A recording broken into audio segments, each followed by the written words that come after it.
അവർ വീട്ടിൽ നിന്ന് വെള്ളം അടിക്കുന്നതിന് എനിക്കൊരു വിരോധമില്ല.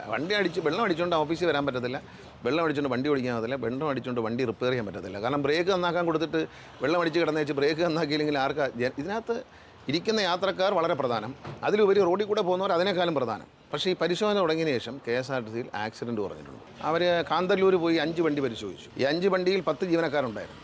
9 പേരും മദ്യപിച്ചിരിക്കുകയായിരുന്നു. അവരെ പിടിച്ചപ്പോൾ 10ാമത്തെ ആളൊരു മാന്യനാണല്ലോ എന്ന് വിചാരിച്ച് അദ്ദേഹത്തിൻ്റെ ബാഗ് വാങ്ങിച്ചു നോക്കി. അദ്ദേഹം വലിയൊരു കുപ്പിയിൽ മദ്യവും, കാരണം അവിടെ ഒരു മദ്യപാന സദസ്സ് നടക്കുന്നതായിട്ടാണ് വിജിലൻസ് കണ്ടെത്തിയിരിക്കുന്നത്. എനിക്ക് അത്ഭുതകരമായി തോന്നിയത് കേരളത്തിലെ പ്രൈവറ്റ് ബസ്സുകൾ മുഴുവൻ 1009 ബസ്സുകൾ പരിശോധിച്ചു. അതിൽ ഒരാൾ പോലും മദ്യപിച്ചിരുന്നില്ല എന്ന് പറയാം. മദ്യത്തിന് പകരം വേറെ എന്തെങ്കിലും സാധനമാണോ ഉപയോഗിക്കുന്ന അറിഞ്ഞൂടാ. ഏതായാലും നല്ലൊരു ലൈസൻസ് എടുക്കണം എന്ന് പറഞ്ഞാൽ അതും തെറ്റായി കാണുന്ന ഒരു വിഭാഗം ആൾക്കാരുണ്ട്. അതായത് കാന്തല്ലൂർ രാത്രി സ്റ്റേ ബസ് പരിശോധിക്കാൻ ആൾ വന്നെങ്കിൽ എവിടെയും ആൾ വരും.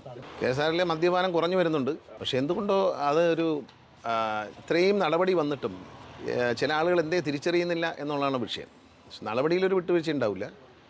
അത് പരിശോധന തുടർന്നുകൊണ്ടിരിക്കും. മാത്രമല്ല ഇനി യാത്രക്കാർക്കൊരു വിശ്വാസമാണല്ലോ, നമ്മൾ മദ്യപാനി അല്ലാത്തൊരു വാഹനം ഓടിക്കുന്ന ആളുടെ കൂടെയാണ് ഇരുന്ന് പോകുന്നത്, നമ്മൾ സേഫാണ് എന്നുള്ളതാണ്. പക്ഷേ ഈ പരിശോധന തുടങ്ങിയ ശേഷം KSRTCയിൽ ആക്സിഡൻറ്റ് കുറഞ്ഞിട്ടുണ്ട്. പരിശോധന ഫലം കാണുന്നു എന്ന് തന്നെയാണ് മനസ്സിലാക്കുന്നത്. രാവിലെ തന്നെ നമ്മളിനി എല്ലാ ഡിപ്പോകളിലും ബ്രത്ത് അനലൈസർ വെച്ച് ഊതി നോക്കും. ഓഫീസർമാരെയും നോക്കും, പേടിക്കണ്ട. ഓഫീസർമാരെയും പിടിച്ചിട്ടുണ്ട്. പലപ്പോഴും വർക്ക്ഷോപ്പിൽ കൊണ്ടുവന്ന വണ്ടികൾ പ്രോപ്പർലി പണിയാതെ വിടുകയാണ്. കാരണം അവിടെ ഒരു മദ്യപാന സദസ്സ് നടക്കുന്നതായിട്ടാണ് വിജിലൻസ് കണ്ടെത്തിയിരിക്കുന്നത്. അപ്പോൾ അത് കഴിയുമ്പോൾ വണ്ടിയുടെ മെക്കാനിക്കൽ ആളുകൾ ചെയ്യുന്ന പണികളിൽ എഫിഷ്യൻസി കുറയുകയും മിക്കവാറും വണ്ടികൾ റോഡിൽ കിടക്കുകയും ചെയ്യാണ്. അപ്പോൾ അത് ഇനി ഉണ്ടാവില്ല. കാരണം എല്ലായിടത്തും പരിശോധന ഉണ്ടാവും. പലരും ഹോമിയോ മരുന്നൊക്കെ കഴിച്ചിരിക്കുന്നതാണ് പറയുന്നത്. ഹോമിയോ മരുന്ന് കഴിച്ചവരുണ്ടെങ്കിൽ ആ ഹോമിയോ മരുന്ന് കൊണ്ട് വന്നാൽ മതി, നമുക്ക് കഴിച്ചിട്ട് ഊതി നോക്കാം. അപകടം കുറഞ്ഞിട്ടുണ്ട്, ആക്സിഡൻറ്റ് ഡെത്ത് കുറഞ്ഞിട്ടുണ്ട്, ആക്സിഡൻറ്റ് നമ്പറും കുറഞ്ഞിട്ടുണ്ട്.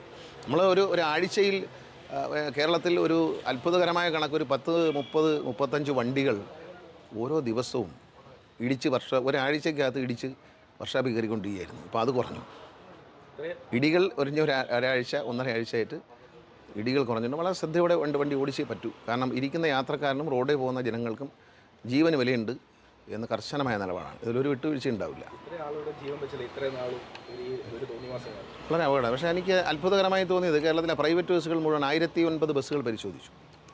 അതിൽ ഒരാൾ പോലും മദ്യപിച്ചിരുന്നില്ല എന്ന് പറയാം. മദ്യത്തിന് പകരം വേറെ എന്തെങ്കിലും സാധനമാണോ ഉപയോഗിക്കുന്ന അറിഞ്ഞൂടാ. ഏതായാലും ആ പരിശോധനയും കർശനമാക്കുകയാണ്.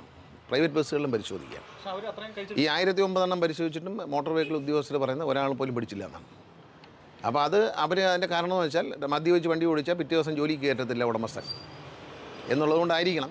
പക്ഷേ ഈ തന്നിരിക്കുന്ന ഉത്തരം കറക്റ്റാണോ എന്നുള്ള കാര്യം ഒന്നുകൂടി റീചെക്ക് ചെയ്യേണ്ടതുണ്ട്. കാരണം ചിലപ്പം പറഞ്ഞതുകൊണ്ട് ഹയർ ഓഫീസർ പറഞ്ഞതുകൊണ്ട് എന്നായിരിക്കട്ടെ എന്ന് പറഞ്ഞ് തന്നാണെന്ന് പറഞ്ഞില്ല. അതിൻ്റെ സത്യാവസ്ഥയെപ്പറ്റി റിപ്പോർട്ട് തന്നിട്ടുണ്ട്, ഒന്നും കണ്ടില്ലെന്നാണ് പറയുന്നത്. പക്ഷേ എന്നാലും ആരോപണമുണ്ട്, അത്തരത്തിൽ കഴിക്കുന്നു എന്നോ ഈ നാക്കിൻ്റെ അടിയിൽ എന്തോ ഒരു സാധനം വയ്ക്കുന്നു എന്നൊക്കെ ഒരു പരാതി ഉണ്ട്. അത് പരിശോധിക്കേണ്ടതുണ്ട്. പക്ഷേ ഇവർ പരിശോധനയുടെ സമയം ഈ ആളുകളൊക്കെ ഡ്രൈവർമാർക്ക് ഇറങ്ങി ഓടിയാൽ കുഴപ്പമില്ല. ഓടുന്നത് കൊണ്ട് അന്നത്തെ ശമ്പളം കിട്ടത്തില്ല.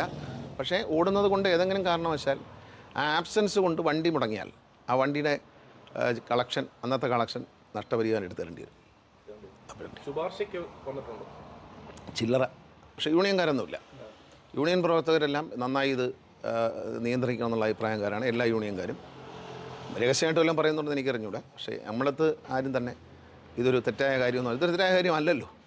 എന്തും കേരളത്തിൽ തെറ്റായ കാര്യമാക്കി മാറ്റുകയും നല്ലൊരു ലൈസൻസ് എടുക്കണം എന്ന് പറഞ്ഞാൽ അതും തെറ്റായി കാണുന്ന ഒരു വിഭാഗം ആൾക്കാരുണ്ട്. അവരുടെ മുമ്പിൽ അവർക്ക് വേണ്ടിയല്ലല്ലോ നിയമം. അവർ വീട്ടിൽ നിന്ന് വെള്ളം അടിക്കുന്നതിന് എനിക്കൊരു വിരോധമില്ല. വെള്ളം അടിച്ചുകൊണ്ട് ഓഫീസിൽ വരാൻ പറ്റത്തില്ല, വെള്ളം അടിച്ചുകൊണ്ട് വണ്ടി ഓടിക്കാൻ പറ്റില്ല, വെള്ളം അടിച്ചുകൊണ്ട് വണ്ടി റിപ്പയർ ചെയ്യാൻ പറ്റത്തില്ല. കാരണം ബ്രേക്ക് നന്നാക്കാൻ കൊടുത്തിട്ട് വെള്ളം അടിച്ച് കിടന്നു വെച്ച് ബ്രേക്ക് നന്നാക്കിയില്ലെങ്കിൽ ഇതിനകത്ത് ഇരിക്കുന്ന യാത്രക്കാർ വളരെ പ്രധാനം, അതിലുപരി റോഡിൽ കൂടെ പോകുന്നവർ അതിനേക്കാളും പ്രധാനം. KSRTCയിലെ തന്നെ ഒരു അന്വേഷണ വിഭാഗമാണ്, വിജിലൻസാണ് അത് ചെയ്യുന്നത്. അവർ ചെയ്യുന്ന ഡ്യൂട്ടി അവർ ചെയ്യുന്നു. അവർ കാന്തല്ലൂർ പോയി 5 വണ്ടി പരിശോധിച്ചു. കാന്തല്ലൂർ രാത്രി സ്റ്റേ ബസ്സാണ് 5 വണ്ടി. ഈ 5 വണ്ടിയിൽ 10 ജീവനക്കാരുണ്ടായിരുന്നു.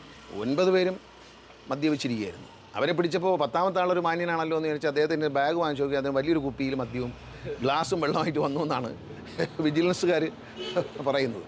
അപ്പോൾ അതുകൊണ്ട് എവിടെയും വരും.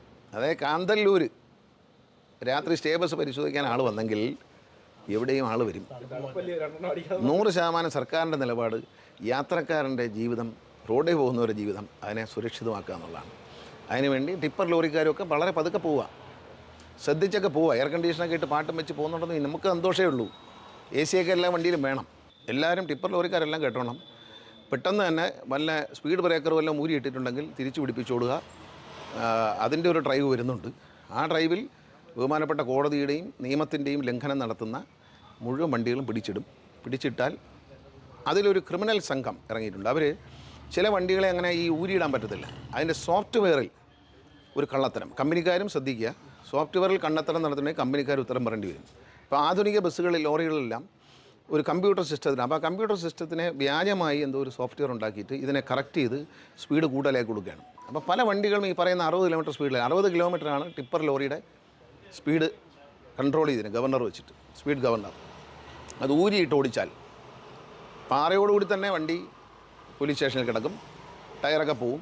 അപ്പോൾ അവർ തന്നെ വർക്ക്ഷോപ്പിൽ നിന്ന് ആളെ കൊണ്ടുവന്ന് പുനഃസ്ഥാപിച്ച് ഫൈനും അടച്ചിട്ട് ഇറക്കി കൊണ്ടുവരുമ്പോൾ ടയറും സ്പ്രിംഗ് ലൈറ്റും ഒന്നും കാണത്തില്ല.